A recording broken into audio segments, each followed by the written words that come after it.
With me now is Dan Kelly. He's the president of the Canadian Federation of Independent Business. Good morning, Dan. Good to see you. Good to be with you. So $1 billion in losses. Put this into perspective for us. Just how damaging is this? It is huge and growing by the day. Small businesses, of course, tried to endure a short-term strike, hoping that both sides would come to an agreement. That's not in the works. I don't see a pathway there anytime soon.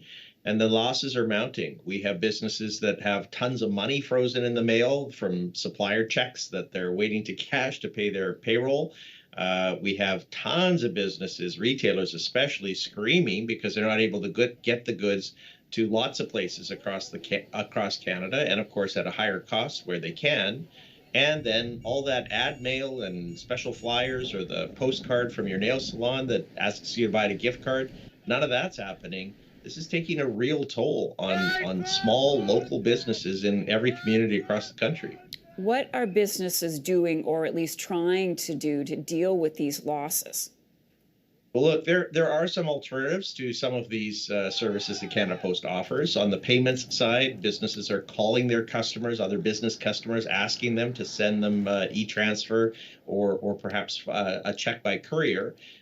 Parcel delivery, yes, there are alternatives to that. But in many cases, they are a lot more costly, and they don't go to some of the rural and remote communities across Canada where even the private couriers use Canada Post for the final few miles. There are some alternatives, but they're not always great alternatives. And if you're hustling to try to make your season, this is a challenge. 25 to 40% of retail sales happen for some specialty retailers in the 6 weeks leading up to Christmas, and that's exactly when the strike has happened.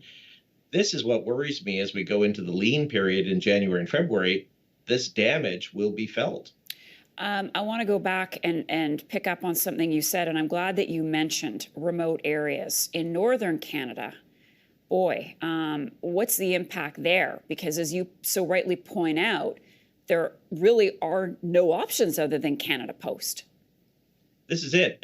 For those of us that live in a big city, you can go and pick up things. You can certainly, there's often private couriers, even local couriers that can take goods to places. But in rural and remote parts of Canada, that's it. And if you've become dependent on online shopping or mail order, this is having a huge toll. I spoke to a seed company that sends out catalogs. A lot of traditional clients that send back a handwritten form ordering their products before Christmas, and they told us that their sales are down 73% as a result of this. So the Canada Post is still a big player for small businesses, even though consumers in many places feel less dependent than before. So, do you want the government to step in? What do you think needs to be done to put an end to this strike ASAP? Look, this is unfortunately getting wrangled with all the political goings on in Ottawa. There are no political parties, zero political parties that are coming to the defense of small businesses right now and calling for an immediate end to this strike. And that's why I don't see this being settled anytime soon. But the labor minister did step in ultimately with the port strike, did step in with the rail strike.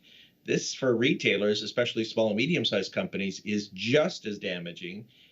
We need some attention from the federal government. We need it today. I will add, though, that even if this is settled today, I'm not sure that we're going to be able to salvage much of the Christmas season because Canada Post is going to have weeks and weeks of backlog to sort through before they can pick up a single new item. Yeah, a major catch-up. All right, Dan, appreciate you being with us today. Dan Kelly is the president of the Canadian Federation of Independent Business.